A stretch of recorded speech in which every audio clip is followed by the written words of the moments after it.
தமிழக வெற்றி கழகத்தை தனி பெரும் கட்சியாக சட்டமன்றத்திற்கு அனுப்பி வைத்தனர்.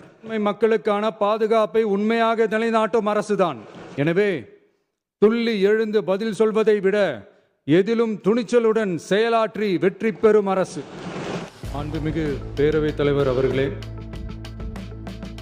முதலில் நம்பிக்கை தீர்மானத்தில் மக்களுக்கான இந்த ஆட்சியை, மனசாட்சி உள்ள மக்களாட்சியை ஆதரித்து வெற்றி பெற செய்த மாண்புமிகு உறுப்பினர்கள் அனைவருக்கும் நெஞ்சார்ந்த நன்றியை நமது அரசின் சார்பாக தெரிவித்துக் கொள்கிறேன்.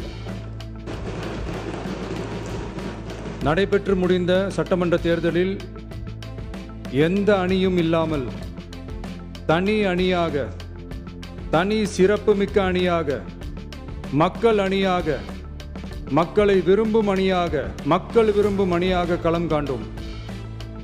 1967 and 1977 தேர்தல்கள் வாயிலாக அமைந்த சாமானியர்களின் அரசை போலவே 2026 சட்டமன்ற தேர்தல் வாயிலாக தமிழக வெற்றி கழகமும் சாமானியர்களின் அரசையே அமைக்கும் என்று மக்களிடம் தீர்மானமாக கூறினோம்.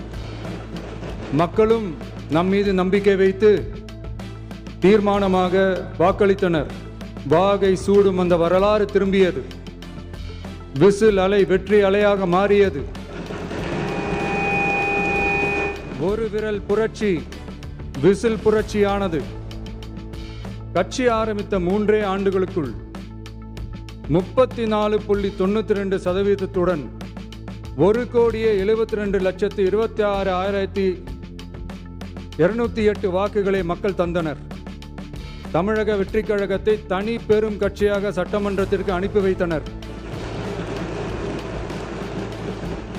கட்சி ஆரம்பித்த 3 ஆண்டுகளுக்குள்ளேயே மிக மிக சிறிய அளவில், ஒரு நூல் இழைவில் தனி பெரும்பான்மை கொஞ்சம் தள்ளி போயிருக்கிறது.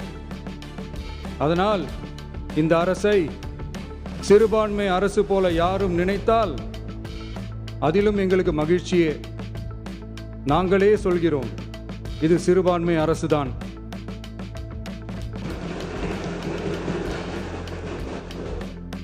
சிறுபான்மை மக்களுக்கான பாதுகாப்பை உண்மையாக நிலைநாட்டும் அரசுதான்.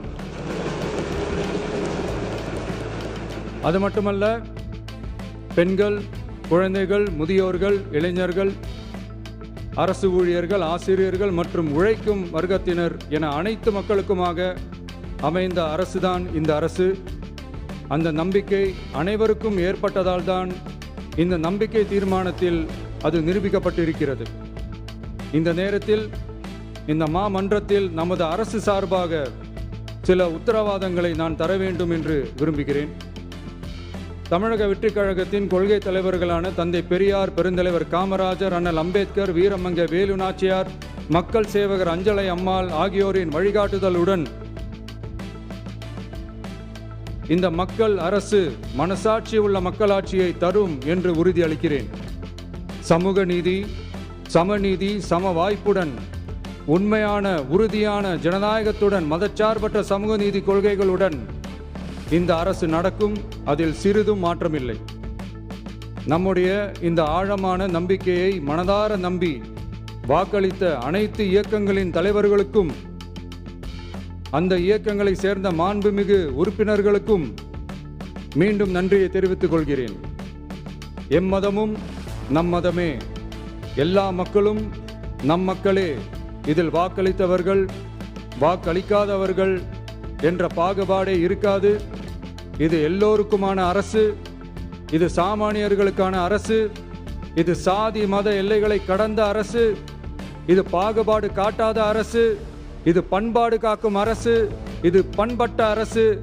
அரசியல் காரணங்களுக்காக யாரையும் எதற்காகவும் புண்படுத்தாத அரசு. இதையெல்லாம் போக போக புரிந்து கொள்வார்கள். இது பதவிக்காக, அதிகாரத்துக்காக அமைந்த அரசு அல்ல. நம்பிய மக்களுக்கு நன்றி கடன் செலுத்துவதற்காக அமைந்த அரசு.